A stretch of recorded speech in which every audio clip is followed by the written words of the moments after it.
Welcome back, people. You're listening to The Introverted Nerd Watches.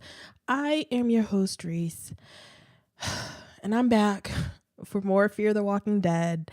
And this week I watched Season 4, Episode 13, Blackjack. You might be able to tell from my voice that I did not enjoy this. I'm going to be fair. I didn't hate this episode, but I got problems with this season and specifically with this half season. So before I start complaining a whole lot, I want you to subscribe to the podcast. I really deserve a subscription for continuing with this because goddamn. But subscribe to the podcast. The podcast is available on Apple Podcasts, Google Play, Google Podcasts, Stitcher. I'm even on Spotify and iHeartRadio.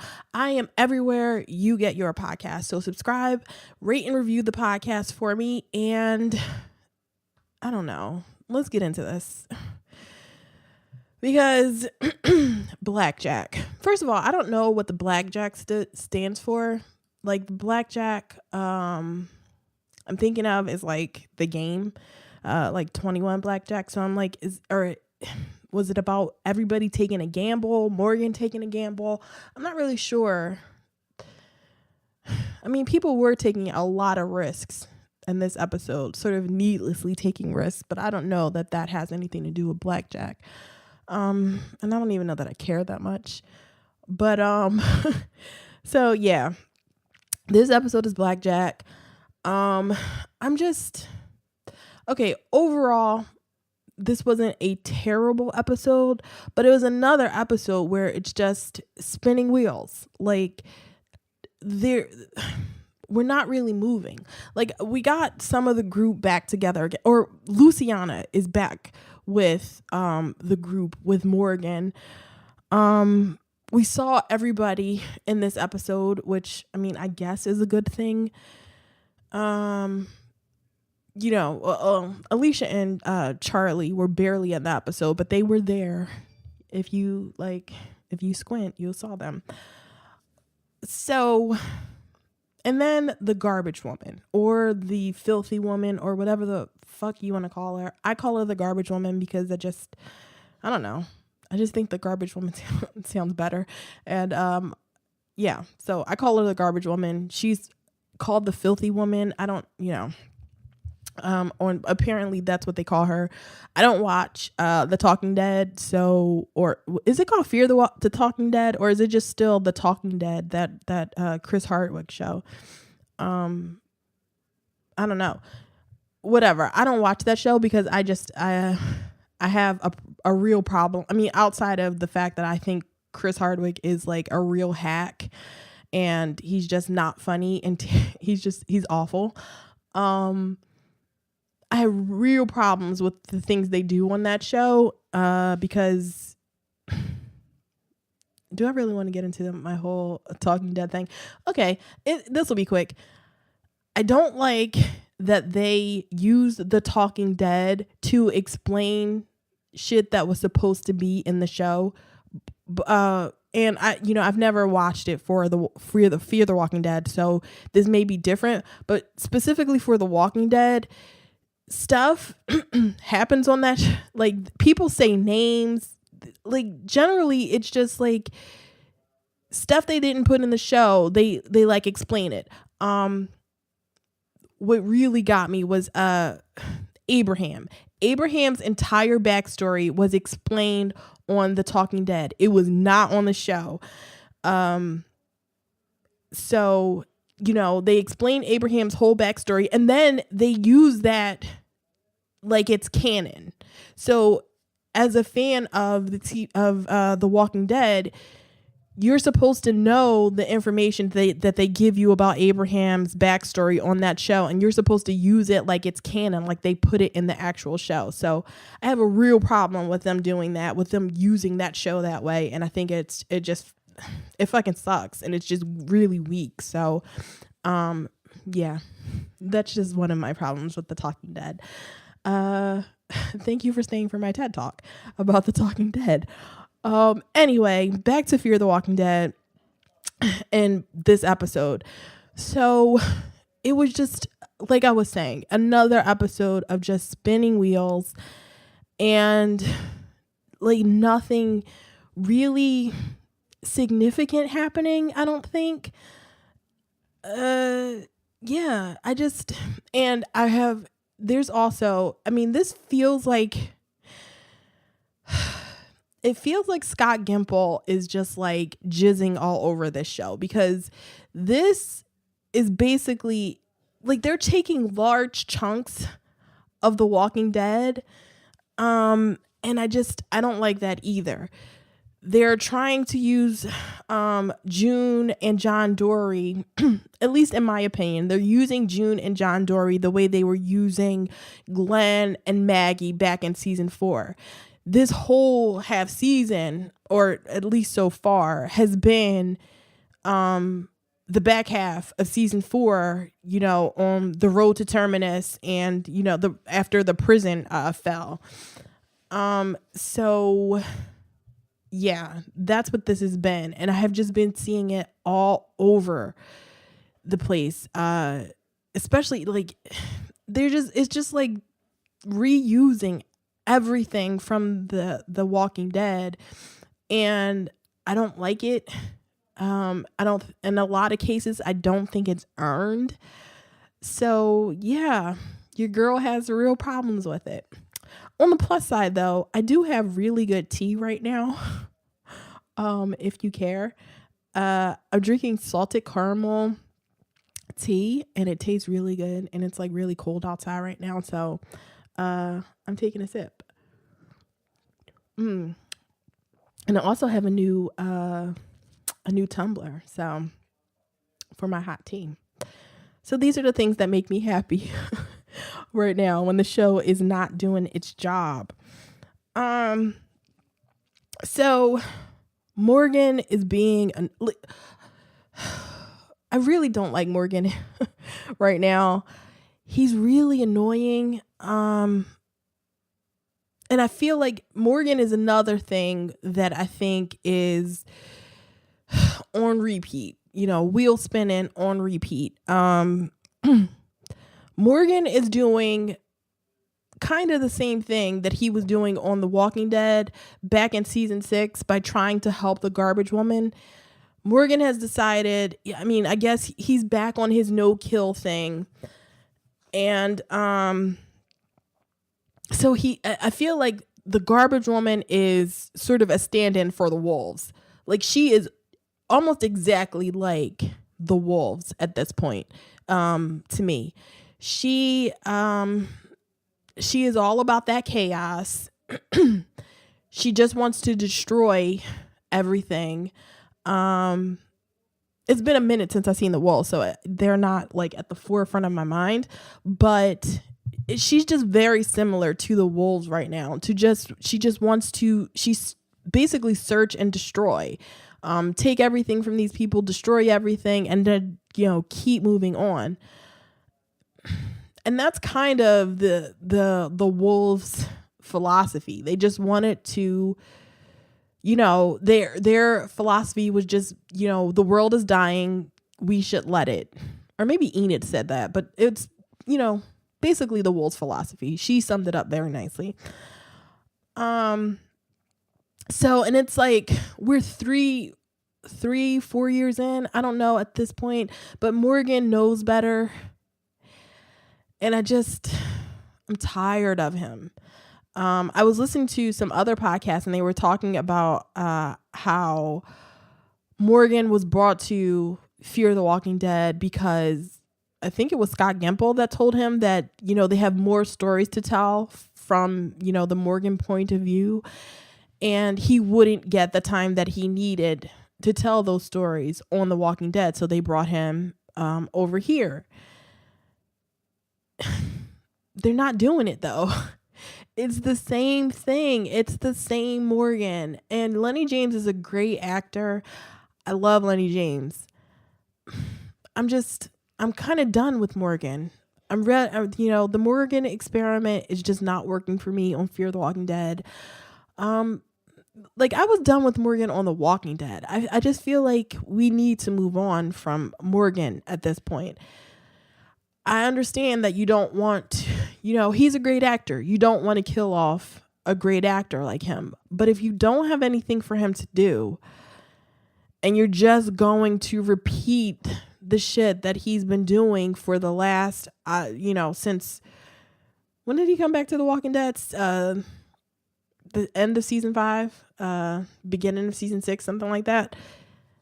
So we've been doing this for a few years now. And I don't know. It's like, why are we doing this? It's not interesting to me anymore. There were a few funny moments in this episode. Morgan and crew still riding around trying to, do what the trucker polar bear wanted them to do. And, they're still dropping off those boxes. And rightfully, finally, the twins and Jimbo are asking Morgan like, yo, what the fuck are we doing? Like, can we get out of here? They speak to the garbage woman early in the episode over the radio, and she starts she kills Quinn, and she tells them that she made Quinn what he was meant to be, and he's not weak anymore. And, this was all in the previews from last week, so this is not anything new. She's been saying this for a while. And she tells them what she wants at this point. She doesn't want them leaving boxes because leaving the boxes makes people weak. She says Morgan is not weak, and she knows what he's capable of. And, she just wants them to stop helping people. And that goes against Morgan's philosophy. It was so stupid because, last week I was really like big on her, and she's like very good. She's, doing what they're asking her to do. She's a good actress. But the chaos thing, she's not the Joker, she's not that type of thing. And I guess they want her to be, but she's not, this ain't it. So, it was just so stupid. She calls them on the radio, and when they're, out looking for Quinn, which was also stupid.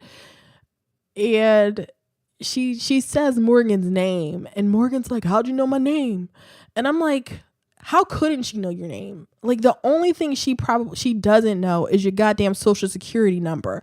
Like, they've been talking over this radio nonstop. Of course she knows every fucking thing about them. She should know everybody's name. Turns out she doesn't know Morgan's name from him talking over the radio. She knows it because she's watched all of Al's tapes because she has Al's truck. And so, yeah, she's been watching the tapes, and that I'm starting to think, like, is this the only reason that the tapes are there? So that this woman I don't know. I'm done with Al's tapes. I'm kind of done with everything. I just not enjoying this show right now, and I don't want to be like that type. It's episode 13. We got 3 episodes left. God, and so I'm going to get through this, but this episode just really frustrated me. So Jimbo is another thing that just, I'm done with Jimbo. Jimbo is Eugene to me, except it's with beer, because he's always talking about how, they need him to make the beer, and it's all in his head, so they can't do anything to him. They need to bring him along. But my dude can't kill a zombie. He's afraid. It's like, guy, I cannot deal with another like cowardly Eugene type. I hate Eugene. I don't want more Eugene. And 3 years in, I just have to keep stressing that we're 3 years in. He's never killed a zombie.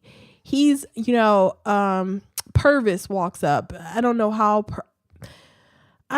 close any of these people are to each other, but apparently Purvis is like one of the fastest zombies in the Z-Poc, because my man Purvis got to this truck really fast. I don't know, and I don't even know where they are. So Purvis made it to them. He's freaking out, like he wants a gun and Wendell won't give him the gun. And cool thing, Wendell's chair is like all decked out. He has like spikes coming out of the back that he can like press the lever and the spikes shoot out so he can kill. So he can hook the zombie on, and then he can turn around and kill it himself, which is really cool. But I can see this going bad like at any time. Those spikes, whenever they want to kill Wendell, those spikes will not work. So yeah, Jimbo I'm done with. Jimbo can go the way of Quinn and die like really soon. Like the twins and Jimbo rightfully want to get away from all this. They want to go to Virginia, to Alexandria, to wherever. They just want to stop doing what Morgan is doing right now. And I just said how much I hate Jimbo, but I was like really on his side when he was talking to Morgan. Like, yo, dude, what was that woman talking about? Why does she think that she knows what type of person you are? What's going on? And Morgan won't answer the question. He says that he's in one of two times this gets said. He has some things to make up for, and so he won't tell them anything. They're getting rightfully upset, and I'm so on their side. And the funny part is that, what's her name? Sarah tells Morgan is like, yo, if you don't want to take me, I'm going to take this truck. And Sarah's like, do you even know how to drive this truck? Which I really liked. I'm finally somebody acknowledging that these big ass trucks aren't just like your car. You can't just get in like, oh, a gas pedal, accelerator, let's do this. It takes a little bit of skill to be able to drive, or just some knowledge to know how to drive these trucks. So, like Morgan doesn't know, but Al knows, and she says she'll drive it. And Sarah takes out her knife like, yo, you really want to do this? And Morgan smacks the knife right out of her hand with his stick. And she's like, oh, okay, change of plans. We're going to do the Morgan thing right now, or the Momo thing. Let's get on this truck. Let's do this. And it cracked me up. It was a really funny moment, but I'm like, girl, Wendell got a gun. Morgan got a stick. Morgan is not about that gun life. Shoot his ass, take this truck, and let's get the fuck out of here. Like, stop following Morgan. He's getting some shit that he doesn't.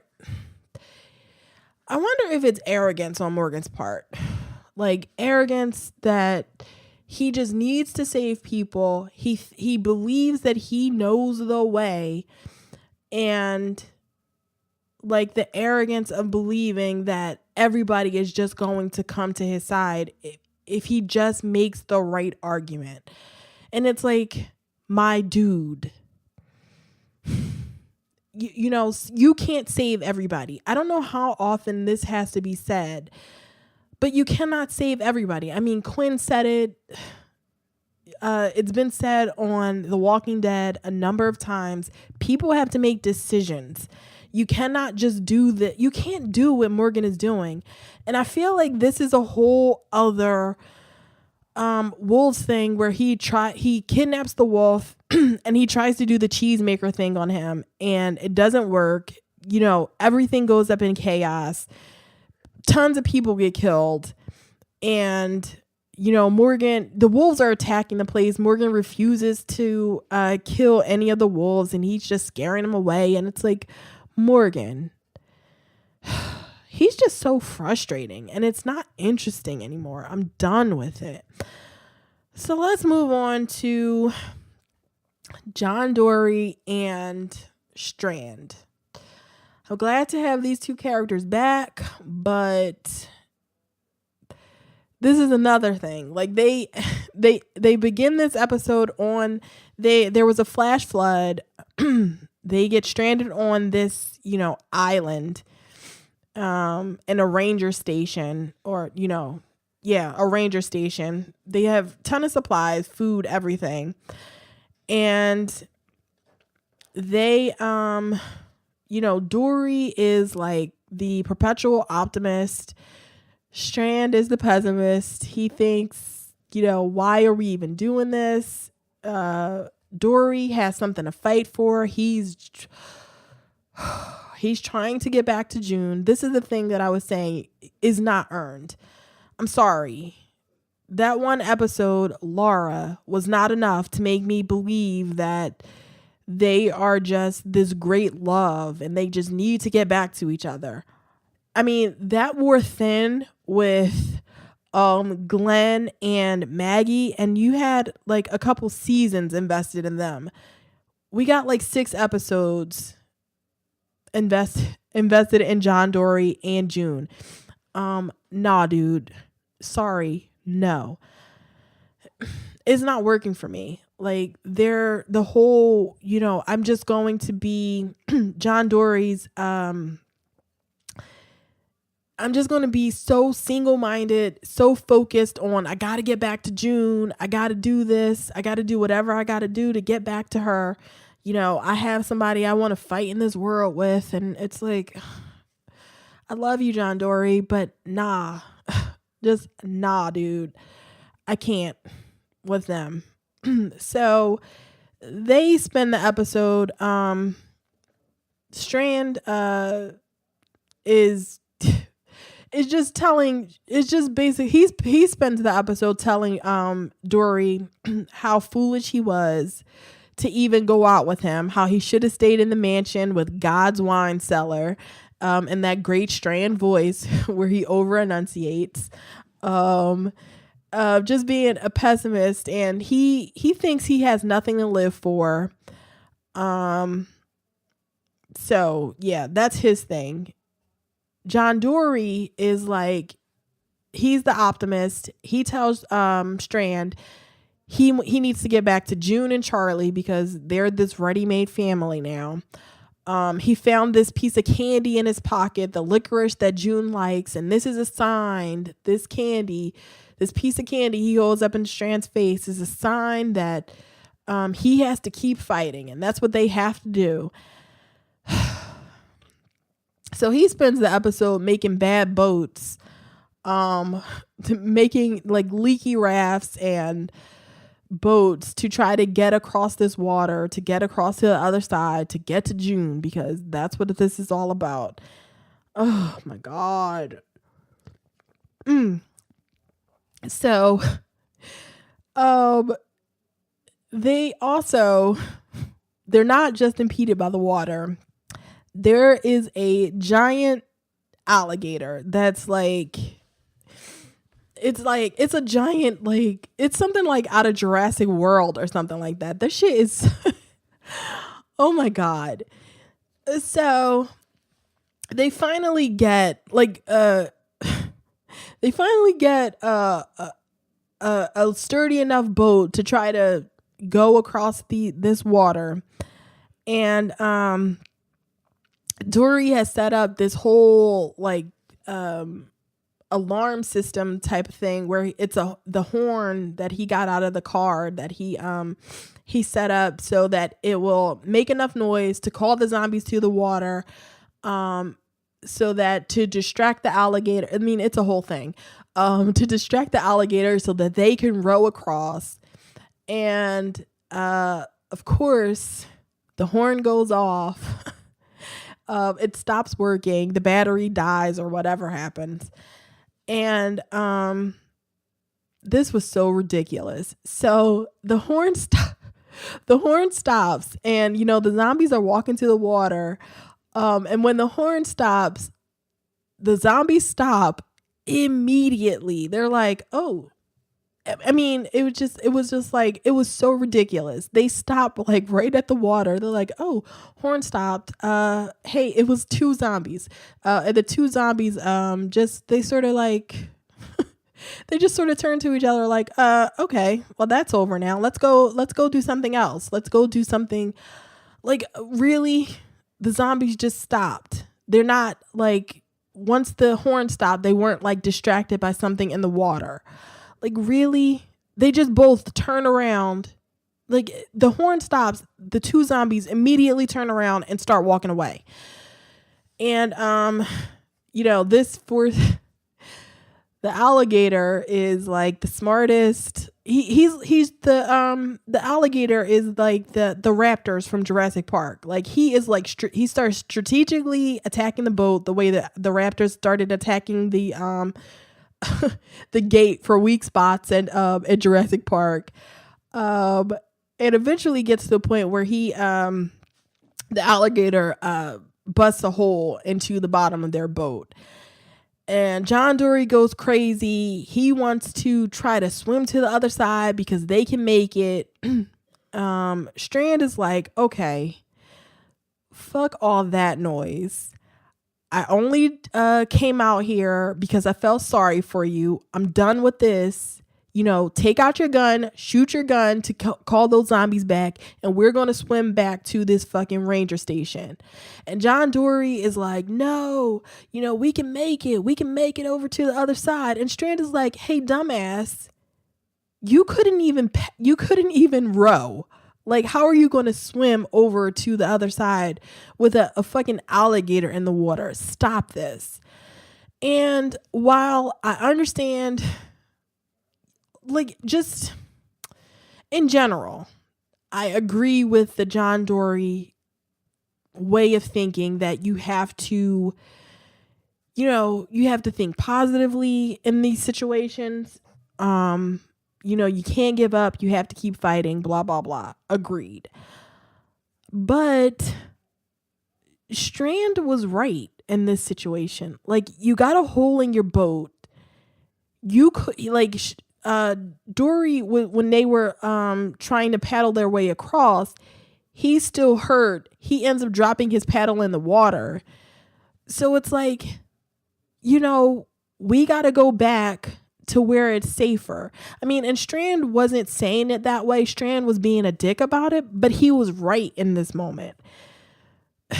So it's like, yeah, you go back to the ranger station, and you try to think of something new. Like, Strand wanted to go back, and he was just like, fuck everything. I'm going to drink, and I'm going to, wait until the water recedes. But I don't know. It just, the whole I need to get back to June thing is just not working for me. And what adds to it is that I'm not a big fan of June either. So as a character, so, she's whatever. What else happens? So they end up swimming back to the shore where the ranger station is. And John Dorie is like dejected. And I guess we're supposed to see that he's finally given up, and, Strand has finally corrupted him and infected him with his pessimism. And Dorie eats the licorice, the candy that he found in his pocket. So he's finally given up, blah, blah, blah. So they start the episode on the island, and they end the episode back on the island, and nothing's changed about their situation at all. We find out things that we already knew about Strand. Strand, he's depressed because he doesn't have anybody to look forward to. He's alone. And,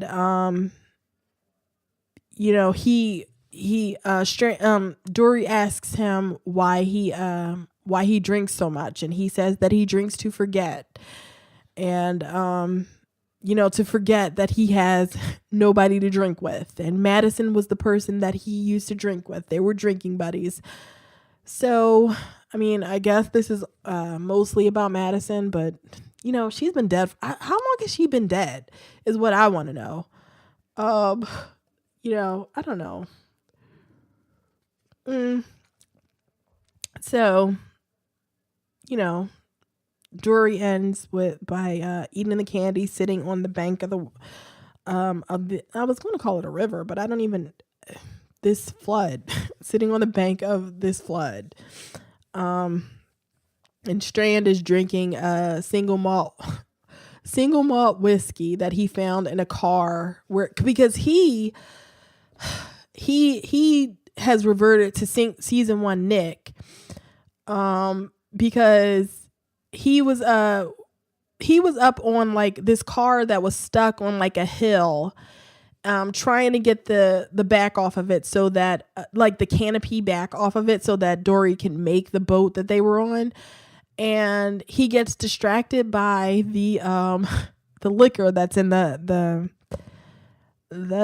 in the car with this zombie, and it's ridiculous. He survives like this tumbling, the car like rolls down the hill and he survives, doesn't get bit by a zombie, doesn't like get it like even a concussion. He just is fine, and the whiskey doesn't break. Everything is great. And it's like Nick from the first season where he's so desperate for his drugs that he's laying under that bed, injecting, what was it, morphine into his, or oxy something. He was injecting himself like between his toes or something, like stealing medicine from sick people was what he was doing.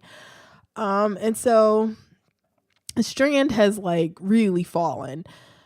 I don't like this Strand. He was like kind of funny in this episode. I love Strand, but I need them to do something else with him because I can't with this. I'm so tired of everybody. And Luciana. Why is this woman on this show still? Like, that's what I wrote in my notes. The first thing I said when I saw Luciana, why is she still here? We don't find out how she survived the storm. She just did. We don't know how Luciana survives anything. How did she survive after she left the ranch? Nobody knows. How'd she get back with them? Don't know. Nobody cares. Madison saved her. That's all you need to know. Madison saved her. We know Madison didn't save her this time because her ass is dead. So yeah, I don't really care how she saved the storm, but I just think it's like funny that we come back to her and she's just sort of walking around still looking for Charlie. And she ends up running across this guy who's stuck in his car. He's been stuck there since the storm, and his name is Clayton. And we find out the big reveal, if you can call it that, is that Clayton is Polar Bear is, the guy that's been putting the boxes out at the mile markers. So we were all wrong. It wasn't Purvis, wasn't the guy. It was Clayton. And that makes more sense. He's like this big burly guy, and he's, his nickname is Polar Bear. So that makes more sense. And so Lucy is trying to help him. She can't get him out of the car. When she tries to like lift the car up off of him, he tells her the car is the only thing holding him together. So he's basically going to die there. And she's just so desperate to help because, once again, let's all say it together, I have things to make up for. It's the exact same phrase that Morgan says, and it's like that's not really a common phrase. So I need to, like, I have things to make up for. Like, ugh, it's real. It's not even creative. Like, come on, you guys. So, like, this Lucy thing was just like, I don't know how many minutes this was. This was just a long, just a long time wasted on her. Who I want to be interested in, like a woman of color who is like, who started off as kind of like a badass, but is just so diminished now that she's barely a character. I don't know why she's here. And she spends the entire episode trying to find Clayton some beer because that's his last wish. You know, since she can't get him out of the car. And she can't find anybody for him, you know, family or whatnot. His last wish is to have a beer. And what a coincidence. Quinn has been putting beers, not Quinn, Jimbo has been putting beers in all of the boxes now. So if she can make it to one of those boxes, she has a beer. And what happens? She makes it to a box and she finds him a beer and it makes him happy.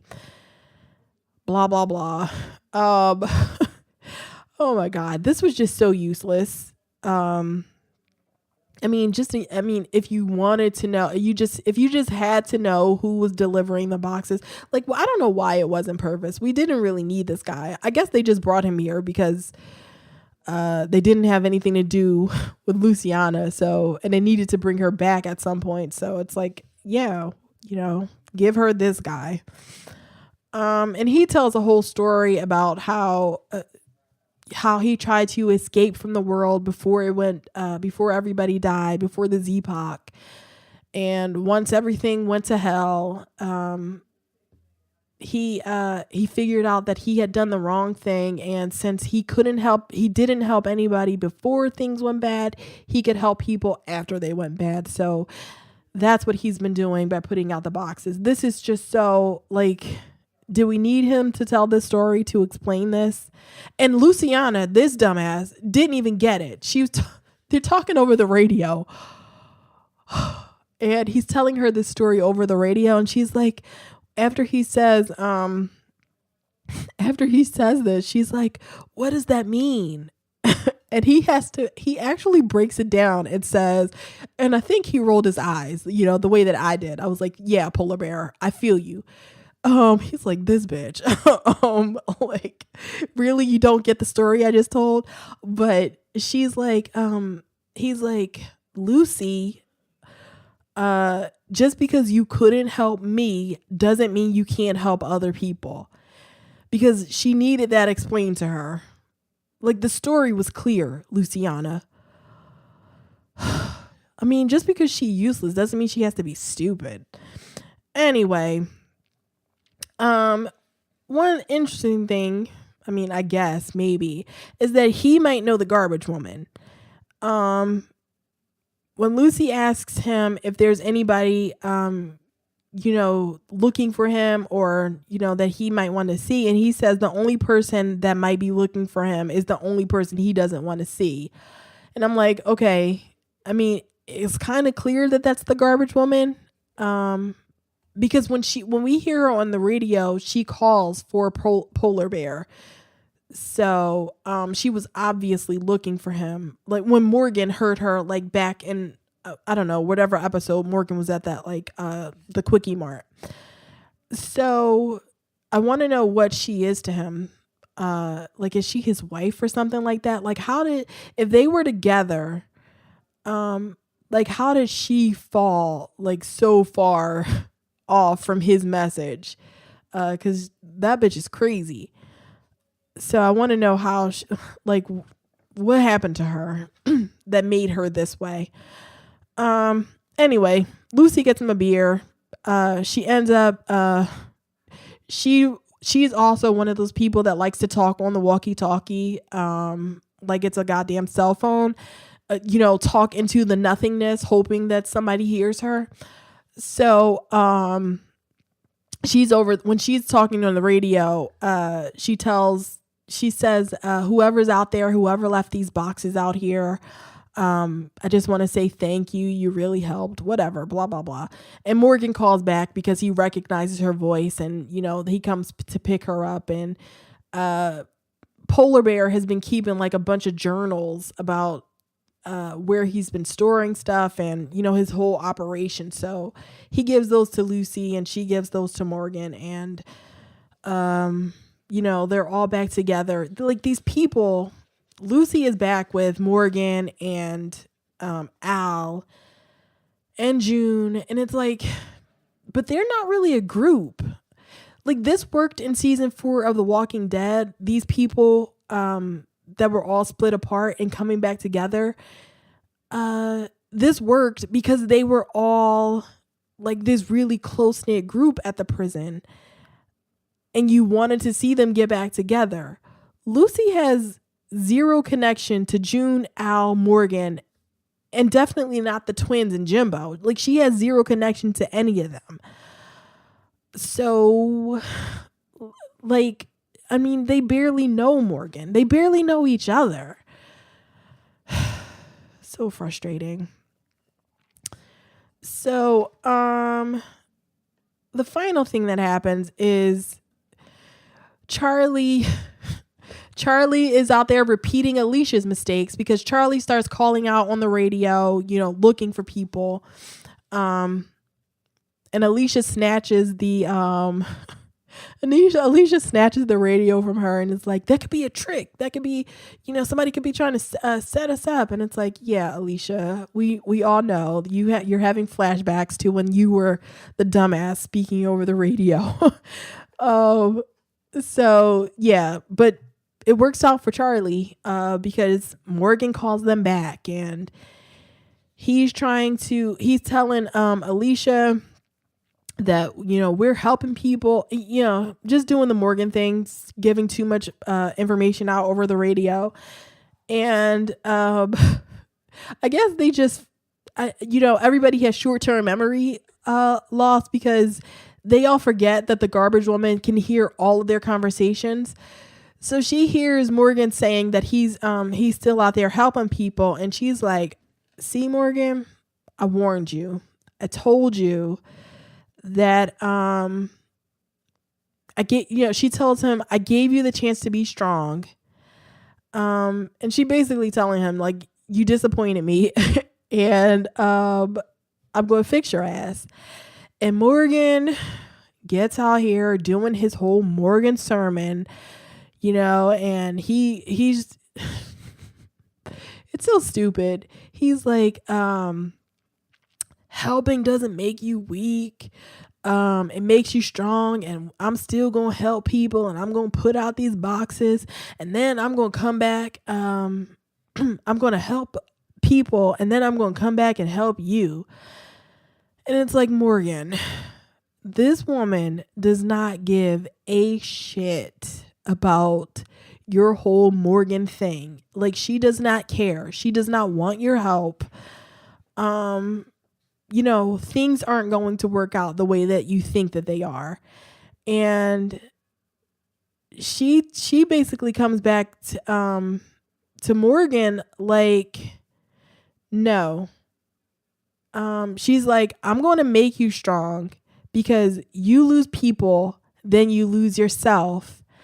And she rolls up on them in Al's truck and pulls out those guns and starts shooting. And I'm like, okay, this is crazy. She watched Morgan's video. Like, what? I don't remember what Morgan said on that video, but he didn't give out a ton of information. But I guess she just so identified with the person she saw on that video, or the person that Morgan was describing on that video, that she's like, I gotta have that person back. So I'm just going to come out here and I'm going to kill all his people. And we'll just be this crazy couple running around the countryside, or just running around Texas. Anyway, that's how the episode ends. her shooting up the side of the truck. And yeah, that's the end.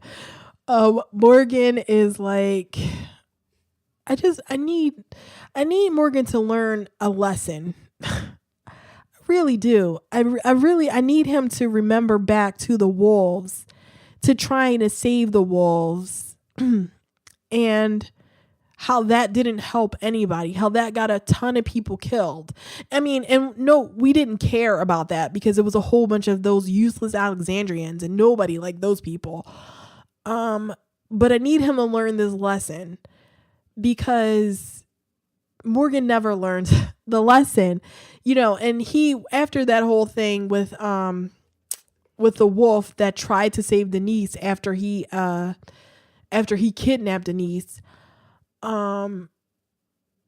he like Morgan tried to take credit for that, like, I knew that this person could change, and he fed that bullshit to Rick about how saving the wolf ended up saving Denise, and it's like, like Rick didn't call him on that bullshit, but that was complete bullshit. That whole story about how Morgan capturing the wolf is actually save Denise so that Denise could save Carl. God rest his one eye having soul. So he Morgan tried to sell that bullshit back in season, what was it? At the end of season 6 when he went to look for Carol. But it's like, no, that is not the way things work. Morgan has to start paying for some of these mistakes.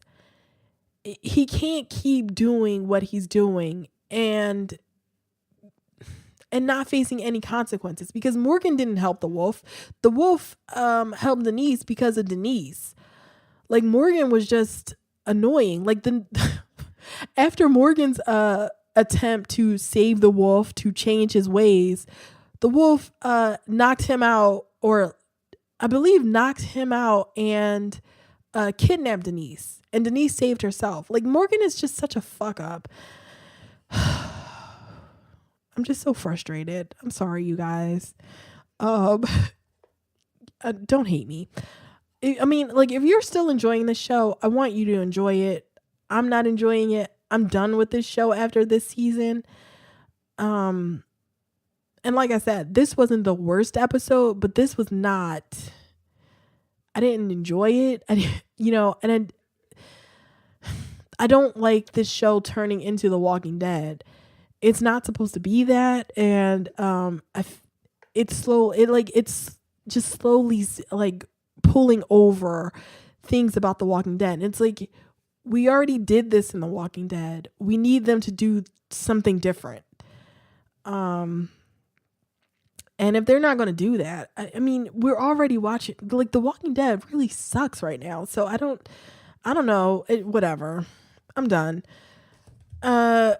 So, follow me on social media. Like, I'm on Twitter at NerdTrovertPod.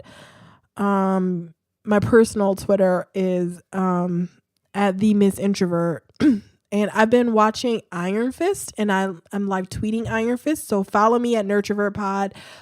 Use the hashtag NerdyWatch, and so if you're watching Iron Fist, you can come over there while I live tweet it, because that has been like a pretty good second season so far. On Instagram, I'm at TheIntrovertedNerd, and like the Facebook page at facebook.com/TheIntrovertedNerd. If you want to send me feedback about the show and you want to defend any of this stuff, or, commiserate with me, send it to theintrovertednerd@gmail.com. And if you want to listen to my back episodes on Saved by the Bell, or Black Lightning, or Cloak and Dagger, go to theintrovertednerd.com and you'll find my whole back catalog. So until next week, everybody, later.